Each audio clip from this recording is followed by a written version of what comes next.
going on, everybody? I'm Johnny Brook. Welcome back to another Crafted Magazine video. Today I'm embarking on a project that I have wanted to try for probably at least the past 15 years, and that is building my own guitar from scratch. I've been playing guitar since I was in middle school and have always just been interested in the idea of building a guitar, but never really felt like I had the resources to be able to do that.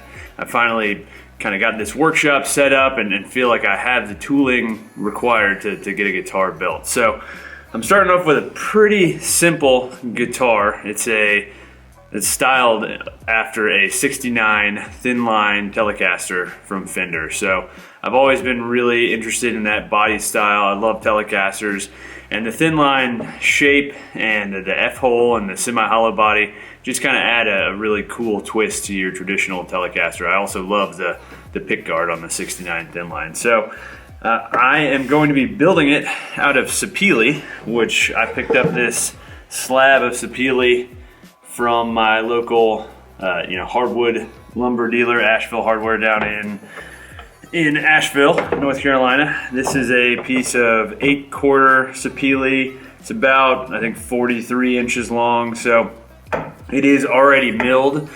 So it is about 1 3/4 thick, which is exactly what I need for this body. So hopefully, even with a little bit of sanding, I'll still have the thickness I need. My plan is basically to cut it about here and about here, and then I will put those two pieces together, glue them up. I'll join the edges before doing that to get a real nice, clean, gap-free glue line. And then I'm going to resaw the top, cut basically a 1/4 inch slice off of the top, because I need to chamber the inside of this body, because that's the semi-hollow feature of the thin line there. So that's the plan. To assist with this, let me just put this aside.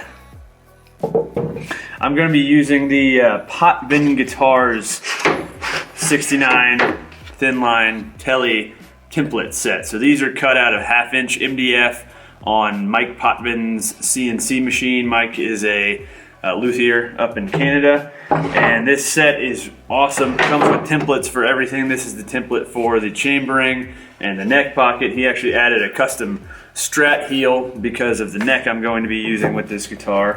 It also comes with templates for the neck and the pick guard, which I will not be using. I am using a pre-made neck and pre-made pick guard just to make things a little bit simpler the first go round. The neck I'm going to be using is from Warmouth. They're an awesome, American-made custom guitar neck company. They do guitar bodies as well, and I'm having it made to my specs. It should be here in the next couple weeks, so obviously that will be incorporated into this build.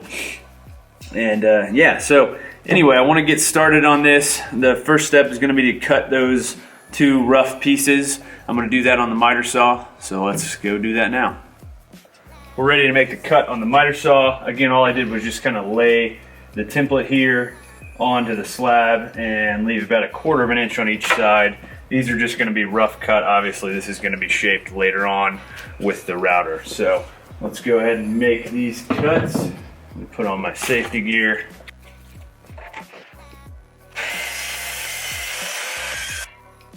Just want to show you how cleanly this new DeWalt miter saw that I have cuts. It is unbelievable how clean that is. I mean, it is crazy smooth. Really, really awesome saw. Okay, so my pieces are cut to size. I have matched them up how I want them as the body and marked those.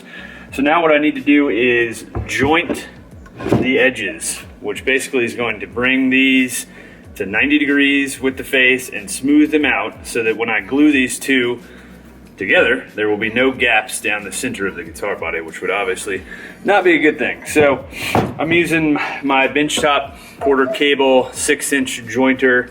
I've checked it for square, hooked it up to my dust collector, which is the Oneida mini molded gorilla back here, and I'm ready to roll. So I'm gonna grab my safety glasses, hearing protection, and we'll get started.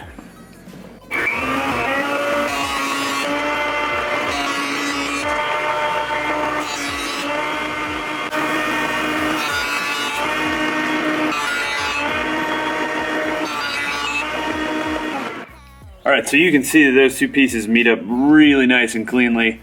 Absolutely no gaps there. So now we're gonna go ahead and get this glued up.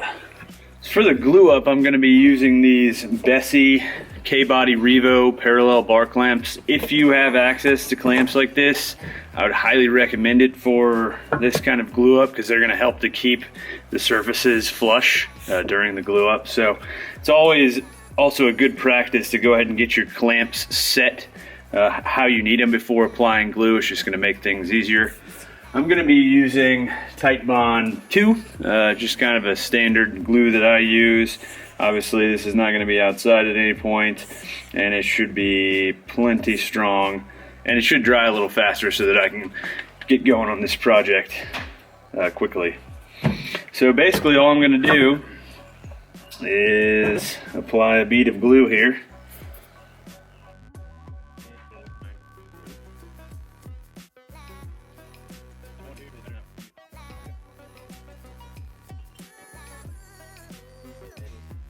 It's one of the coolest features of these clamps. I don't know if you saw that when I tightened it, it actually skewed it, but that actually was bringing the piece into parallel, which is obviously what you want.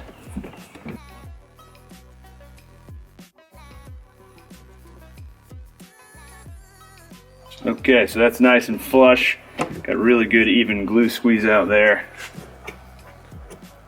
I'm gonna go ahead and add 2 more clamps.